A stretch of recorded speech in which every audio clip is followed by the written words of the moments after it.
समय की बात है। एक छोटे से गांव में एक गरीब बैलगाड़ी वाला रहता था जिसका नाम गोपाल था।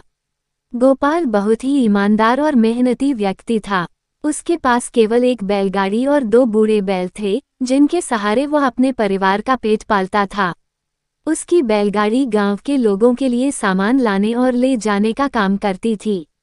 गोपाल का परिवार बहुत गरीब था, लेकिन वे लोग अपनी छोटी छोटी खुशियों में संतुष्ट रहते थे। गांव के लोग गोपाल को बहुत पसंद करते थे क्योंकि वो हमेशा सभी की मदद करने के लिए तैयार रहता था।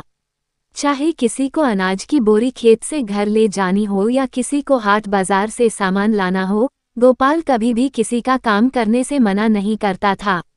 लेकिन गोपाल की बैलगाड़ी पुरानी हो गई थी और उसके बैल भी कमजोर हो गए थे। गोपाल जानता था कि अगर वह नई बैलगाड़ी नहीं खरीदेगा या अपने बैलों को आराम नहीं देगा, तो उसका काम मुश्किल में पड़ सकता है।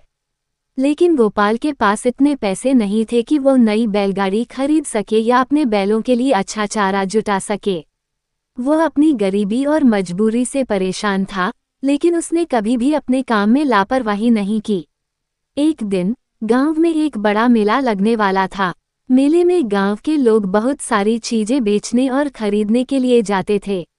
इस मेले में गांव के सरपंच ने बैलगाड़ी दौड़ का आयोजन किया था, जिसमें सबसे तेज दौड़ने वाली बैलगाड़ी को इनाम दिया जाना था। इनाम में एक नई बैलगाड़ी और मजबूत बैल मिलने वाले थे। गोपाल ने सोचा कि अगर वह इस दौड़ में हिस्सा लेगा और जीत गया, तो उसकी सारी परेशानियां खत्म हो जाएंगी। लेकिन उसके बैल बहुत बूढ़े और कमजोर थे, जो तेज नहीं दौड़ सकते थे। फिर भी गोपाल ने हार नहीं मानी और उसने अपने बैलों से कहा, हमारे पास बहुत कम समय है, लेकिन हमें अपनी पूरी ताकत से इस दौड़ में भाग लेना होगा। अगर हम जीत गए, तो तुम्हें भी आराम मिलेगा और हमारे जीवन में सुधार आएगा। मेले का दिन आ गया। गांव के सभी लोग बैलगाड़ी दौड़ देखने के लिए उत्सुक थे। गोपाल ने अपने बैलों को प्यार से सहलाया और उन्हें हिम्मत दी। दौड़ शुरू हुई और सभी बैलगाड़ियां तेजी से दौड़ने लगीं। गोपाल के बैल धीरे धीरे दौड़ रहे थे, लेकिन गोपाल ने उन्हें उत्साहित किया और कहा, थोड़ी और हिम्मत करो, हम जीत सकते हैं।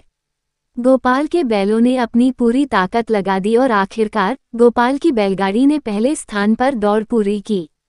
सभी गांव वाले चकित रह गए और गोपाल की मेहनत की सराहना करने लगे। सरपंच ने गोपाल को नई बैलगाड़ी और मजबूत बैल दिए और कहा, तुम्हारी मेहनत और विश्वास ने तुम्हें ये जीत दिलाई है।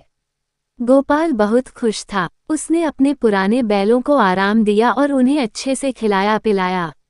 नई बैलगाड़ी और बैलों के साथ गोपाल का काम पहले से भी ज्यादा अच्छा चलने लगा।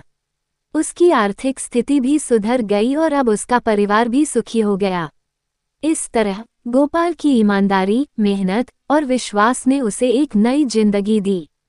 इस कहानी से हमें ये सीख मिलती है कि मेहनत, ईमानदारी और विश्वास से हम अपनी कठिनाइयों को पार कर सकते हैं और जीवन में सफलता प्राप्त कर सकते हैं।